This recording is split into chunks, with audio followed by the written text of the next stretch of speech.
Good morning, everybody. Let's see how this works. My first time using this laptop for this. I hope we're live here. Let's see if I wait for someone to join me here.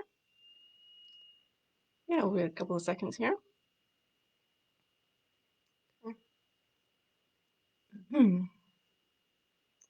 Great. So I'm not Pastor Larry, but he's asked me to fill in for Cup of Faith today. My name is Ruth Ellen Wallace, and I'm the administrator here at Church of God. Yeah, everybody. Yeah, so it's such a cold day out there. I thought we'd talk about our God is a consuming fire. That would be kind of a appropriate topic today when it's so cold out there. But yeah, first a few exciting announcements. I know how much you guys love Cup of Faith, so I thought we would order some mugs that say Cup of Faith on them. So I have just a really rough drawing of what they look like. So the one side says Cup of Faith, it's going to be dark blue. The other side has the COG logo on them. So they're still ordered, so they haven't come yet, but put that down as something that you want to order. We're probably going to sell them for like $5 or something when they get here, or maybe have some giveaway options at some point for prizes and things. But yeah, so write that down and we'll have those available in the next few weeks. Second announcement is this Monday night, we're having a prayer service here on our group page. This is our public page you're watching this on. But we're going to have a prayer service on our group page. If you don't know where that is, I'll put a link in the description later on when I'm done here. To find that, we're going to have just a live prayer event Monday night at 7 o'clock. Please come and join us. Please send your prayer requests in. There'll be an announcement slide this weekend in the service, as well as in the weekly email you just got. Hopefully you can find that. But ask me, please call the office if you have any questions or trying to find that. Yeah, so just sign up for the weekly email. Again, let me know, call the office if you don't have the weekly email. That's the best way for us to get in touch with you guys on a regular basis to tell you what's going on here at the church. But yeah, so welcome everybody. Thanks, this is Cup of Faith. My name is Ruth Ellen Wallace, if you haven't heard that already. We're talking about God as a consuming fire. So Deuteronomy, where's that? Deuteronomy 4:24 says, our God is a consuming fire. So what does that even mean? I just like to think about fire is so nice and warm and cozy on a cold day. You have the warm hearth and the warm fireplace at your home. So in a controlled environment, fire is really warm and inviting, and we all love fire in a controlled environment. But it's going to be kind of scary when fire is out of control, right? If ask anybody who's lived in Carenport, they had a big fire there. One of the trailers burned down on Wednesday, and that must have been pretty scary. So when fire is out of control, it's it's scary, it's dangerous, it's destructive, and all those things. So we're just trying to decide. So God is a consuming fire. He's not a controlled fire. So how do we even navigate the Lord's heart that is so dangerous and dynamic? Well, first of all, the biggest thing is that the fiery love of God is love. It's a passion. It's a burning desire for our best interest, and all those things. So don't ever have to worry about. We do have a fear of God that's healthy, but that when God draws us into uncomfortable situations, it's because he loves us so much. So his fiery heart is drawing us deeper and deeper into his love, into his heart for our good. It's for our good and for his glory. So let's talk about some different aspects of what fire is. So first of all, fire brings light. So it's obvious that fire is light, and we live in a dark world. We live in so chaos and darkness and things.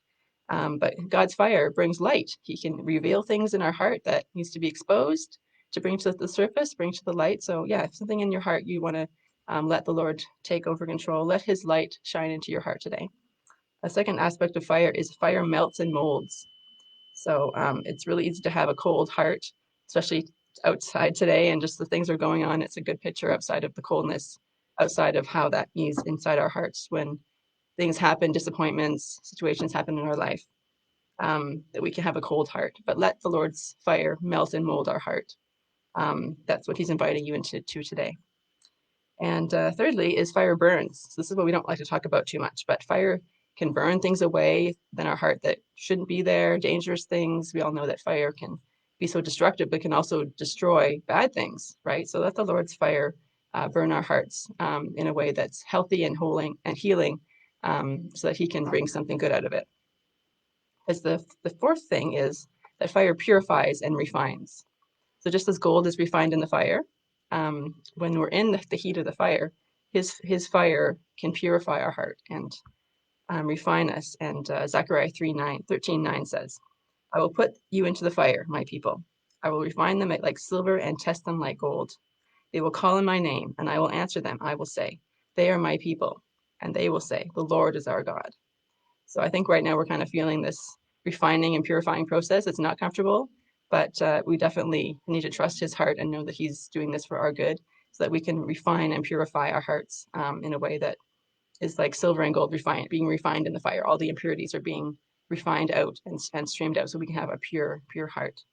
And the last one is, of course, my favorite one is that fire actually stimulates growth. So once we have all the refining and purifying happening and all the deadness is being melted away, just like a prairie fire burns away all the overgrowth and returns nutrients to the soil for seed germination, you'll begin to experience new growth in your heart when the fire has taken it has its way in your heart, when you allow the Lord's fiery heart to come and purify your heart and purify all the impurities away there, and then he can allow the new growth to stem up. So yeah, so remember, it's pretty cold out there, but the alternative of allowing the Lord to burn and melt your heart is to go outside. Like, it's an obvious picture of how scary the coldness is, right? The cold, having a cold heart is pretty scary thing to have in the Lord's eyes. So yeah, take a chance and surrender your heart to him. It's a love that he has for you so much that he wants to just to invite you into this deeper place of warmth and healing and growth, even though it kind of is uncomfortable. There's things in there that we don't understand. Why is it, the fire is just uncomfortable, but trust his heart.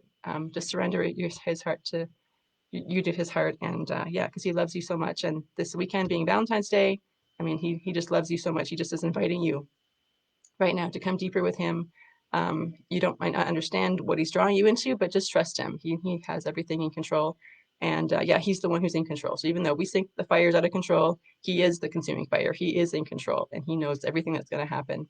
And he's got a wonderful plan for your life, and he wants to use all these things for your good and his glory. Yeah. So if you have any questions, feel free to call the office. We love you guys so much. We miss you. We want you to come and check out our church pods. We have some more room at 9 o'clock on Sunday and a little bit more room on the 10:30 service. We have a special treat for everybody who comes out this weekend. So yeah, please come to church pods, call the office. We'll make room for you guys if you really want to come. Yeah, Pastor Larry's preaching live and we'll have some live worship. So yeah, bless you guys and have a great weekend. And I hope you guys can hear me okay. I didn't say that at the beginning. Sorry. Yeah. So just allow his fiery heart to consume your heart right now. All right. Have a great day, everybody.